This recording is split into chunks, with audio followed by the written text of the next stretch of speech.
So here we are on the M5 doing a bit of filtering. Now, filtering is a dangerous occupation, really is. And lots of people say, oh, you can't filter with a GS Adventure, but actually you can filter quite well.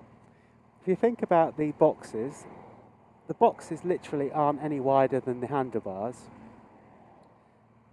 Providing you take it slowly, have a bit of confidence, and like now, you know, just stopping if you need to stop. If you need to stop, you need to stop, you know.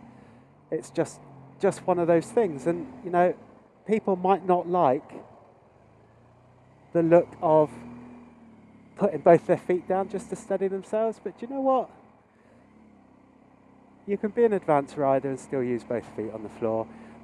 The only thing to look for with filtering is, one, that people have seen you in their mirrors, and two, I like to be really courteous. So if somebody has moved out of the way for you, I really do like just saying thank you.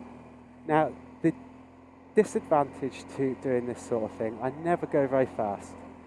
Purely because, as you've seen there, you know, we're on a motorway and yet people are getting out of their vehicles. And all it takes is for somebody to open their door and knock you off, and then you then become another accident. And we know that there's an accident up here. We know that there's loads of traffic. We've read or been alerted by some other road travellers that there are traffic problems, but you know, filtering really isn't an issue. I think people, you know, especially in other countries, I think it's in Australia. I think, correct me if I'm wrong, but I think Australia it's illegal to filter. Certainly in France, they take a dim view, and I think it's actually quite illegal to filter in France. And have heard stories of the gendarmes in France actually stopping and making traffic jams so that they can, not force, but almost get motorbikes to then start filtering, and when they start filtering, to then pick them up and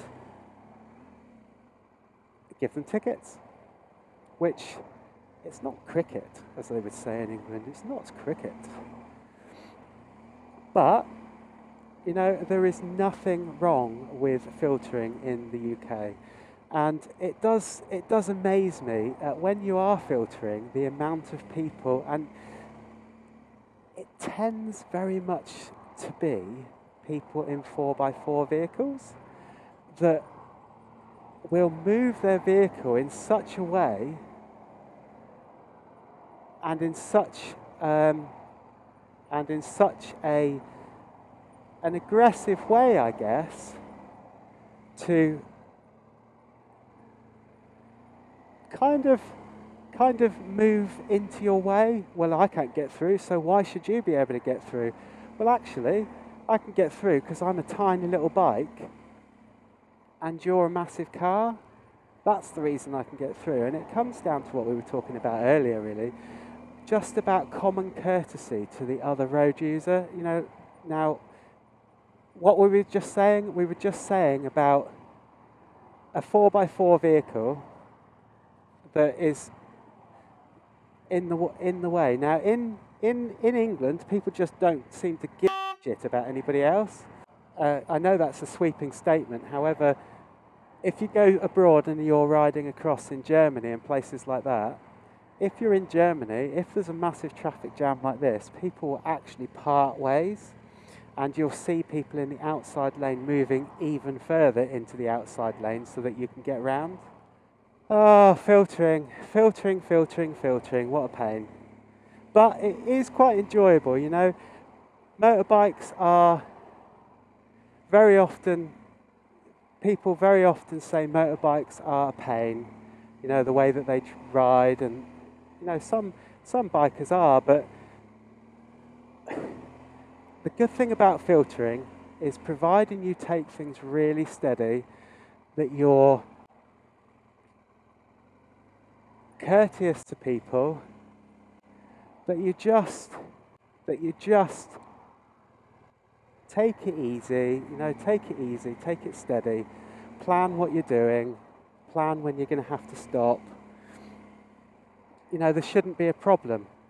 And you know, there's a slight bit of ha that goes through your head or through your mind, because all these cars are just stuck, aren't they? They're just stuck in the middle of the motorway.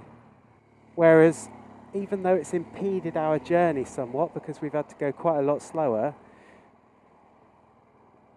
and just planning how you're going to filter and how you're going to get through, actually, it means that rather than sitting or standing next to your bike for half an hour, waiting for the traffic to clear and then waiting for all of the extra traffic to clear, actually, you can just glide through it, get past people, which enables you to get to your journey. And it also means that you haven't really got to alter your travel plans so much. So this is the problem you get. Because people are stopped, they're on their phones.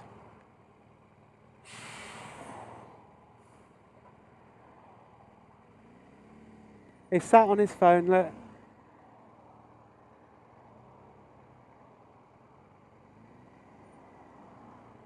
Thank you, mate. Really? Their life's been interrupted by something quite spectacular. You know, it takes an awful lot to shut a main arterial route, and it costs the economy millions of pounds for every minute that it's shut.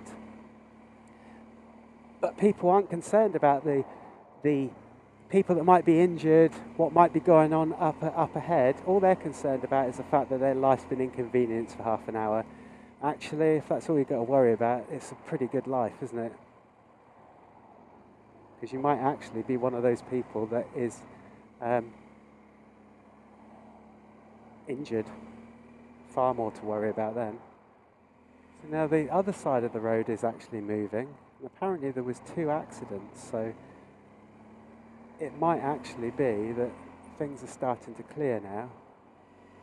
As you can see, I'm only doing, 15 miles an hour in first gear, just trickling along, not afraid to stop. I don't mind stopping for a couple of minutes and just sitting for a couple of minutes until people see that you can get by, you know. Thank you, mate.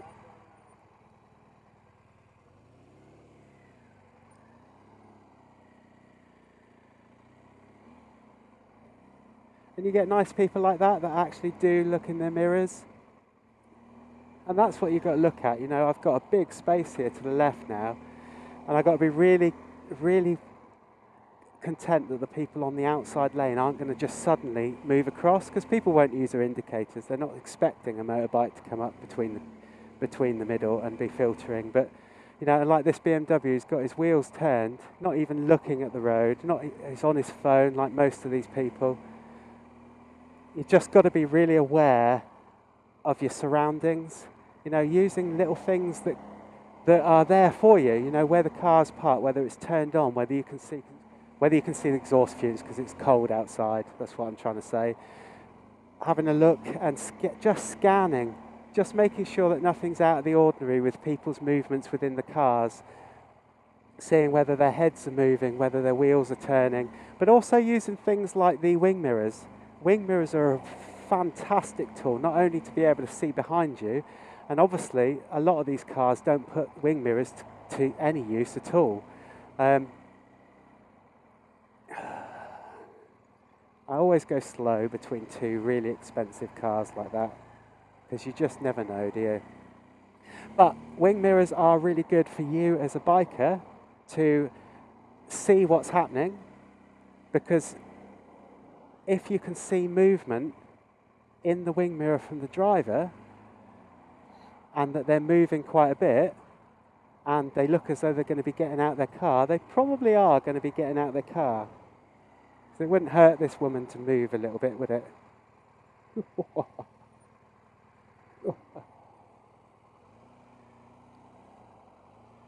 Yeah, look at that. You know, and then you get people like that. Thank you for that.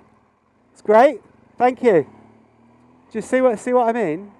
You know, look at me as if I'm from Mars. You know, trying to get through the traffic. No, I'll open my door and you can wait for me to get back in the car. It's just disgusting behaviour from people. I use the horn, like the highway code said, to alert people to my presence. Now and then you get people like that, sitting right across. It's not going to get them anywhere. All it's going to do is just block everything up for everyone. Ooh. Then you've got to be really careful about the middle of the road, where that little groove is, that it doesn't take you off balance and then cause you an issue. So thanks for having your... Thank you, mate. And generally, the people that are good to you and can see you coming and will move out of your way are generally people in lorries, other professional drivers, people that spend their life driving around the country in their vans, or, you know, businessmen in their cars, but I would say more so lorry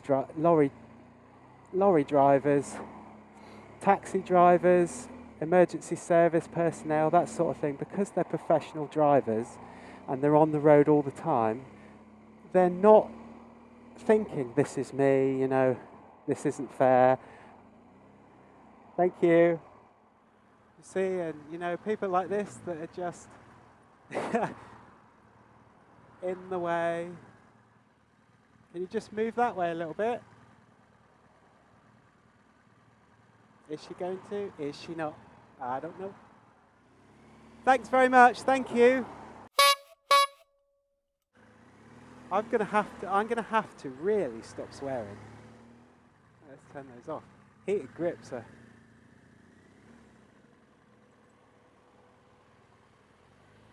Thank you.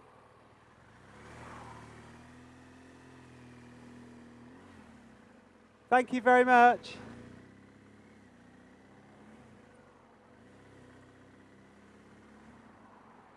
See, now he's got out. Has he got a passenger? Yes, he has, but she's got a seatbelt on, so she ain't going to get out. So you can see how, you know, how easy it is to filter, but all the things that you've got to keep an eye out. Hello! You've really got to pay attention. Because people don't pay attention for you. They open doors, they park and just sit in the middle of nowhere for, you know, no good reason, you know? Because they're stuck on the motorway, so why on earth should anybody else get through? Enjoy the bit of filtering. And I do like it because you can hone a bit of your, it's almost like a bit of training really, live training. Because, you know, how does your bike react when it hits that right in the middle? You've got to know what is the width of your bike? Is the width of your bike okay for you to get through? Do you put your feet down? Do you put your feet down to steady yourself going past anything? Do you not put your feet down? Do you move the weight on your seat in order to move the bike about? They're all things that you've got to think about, and it's almost like micro-planning your ride. I'm planning every single vehicle that I'm overtaking here, saying thank you to people that are stood out the way and shutting their windows and shutting their doors, and certainly people that are looking and that they can see that you're coming and they move their cars out the way so you can get round. You know, like this is the problem that you get. You get people like this that would just park right across 2 lanes, which makes no sense, you know?